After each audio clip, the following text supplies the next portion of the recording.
नमस्कार दोस्तों, इस वीडियो में जिस स्टॉक के बारे में हम बात करने वाले हैं उसका नाम है गेल इंडिया लिमिटेड।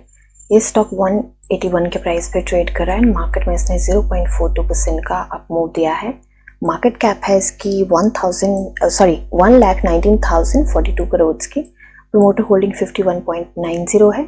बुक वैल्यू 111 है। डिविडेंड यील्ड इसकी काफ़ी अच्छी है 3.04%। फेस वैल्यू इसकी 10 है। फंडामेंटल वीडियो मैं ऑलरेडी बना चुकी हूँ एंड प्लेलिस्ट में ऐड कर दूंगी, आप देख सकते हैं। अभी के लिए देखिए शॉर्ट में तो गवर्नमेंट का ये स्टॉक है एंड काफ़ी अच्छे सेक्टर में है। Natural gas pipeline and everything यहाँ पे आप देख सकते हैं। यूएस एंड सिंगापुर में भी इनके अपना काम है एंड यहाँ पे काफ़ी सारी डिटेल यहाँ पे दी है, आप देख सकते हैं। अभी के लिए देखें तो ये 50 एंड 200 दोनों डीएमए से ऊपर ट्रेड करे, जो कि एक अच्छी बात है। पी रेशियो मीडियम से छोटी सी ऊपर है, कोई दिक्कत की बात नहीं है। सेल्स एंड मार्जिन की बात करें, ग्रॉस प्रॉफिट मार्जिन यहाँ पे रिकवर करने की कोशिश कर रहा है, बट इसमें देखें तो अभी काफ़ी डगमगाया हुआ है। ग्रॉस प्रॉफिट मार्जिन काफ़ी नीचे है, अभी होपफुली रिकवर कर जाएगा।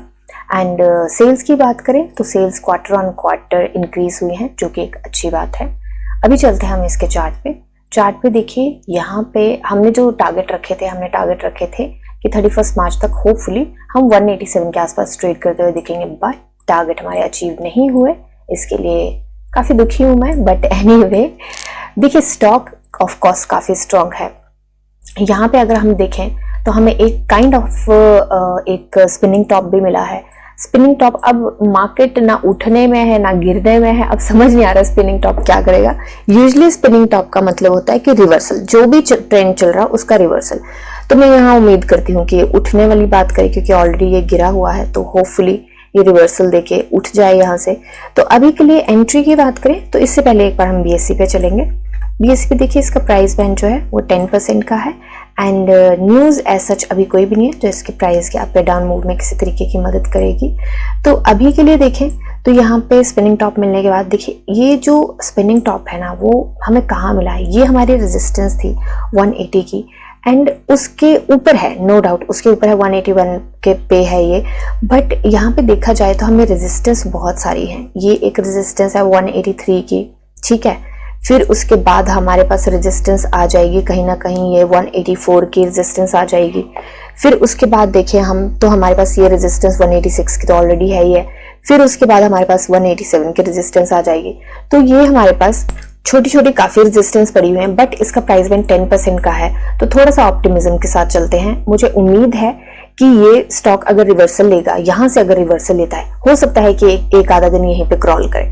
अगर रिवर्सल लेता है तो मैं यहाँ पे छोटी कोई भी एंट्री नहीं बनाऊंगी। इनफैक्ट मैं यहाँ पे मेजर शॉर्ट टर्म की एंट्री बिल्कुल नहीं बनाऊंगी। मेजर शॉर्ट टर्म से मेरा मतलब है कि 10 दिन, 5 दिन, 8 दिन या 15 दिन, मैं वो एंट्री नहीं बनाऊंगी। यहाँ पे मैं टारगेट लेके चली हूँ 1 मंथ के, और टारगेट है मेरे 6.5-7% तक के 1 मंथ के। और वो क्यों है मेरे 1 मंथ के टारगेट, क्योंकि अप्रैल और मई में पोलिंग होनी है, एग्जिट पोल्स आने हैं एंड मार्केट में बहुत सारे इमोशंस आएंगे, बहुत उतार चढ़ाव आ जाएंगे, वॉलेटिलिटी बहुत रहने वाली है। तो हम मेजर शॉर्ट टर्म की एंट्री नहीं बना सकते, क्योंकि you never know global market में, क्योंकि यूएस में भी इलेक्शंस है और यूएस में कोई ऐसी न्यूज आई, यूएस में मार्केट डगमगाई, तो इंडिया में मार्केट उसको रेप्लिकेट करते हैं यूएस की मार्केट को, तो इंडिया पे डायरेक्ट इफेक्ट पड़ता है उसका।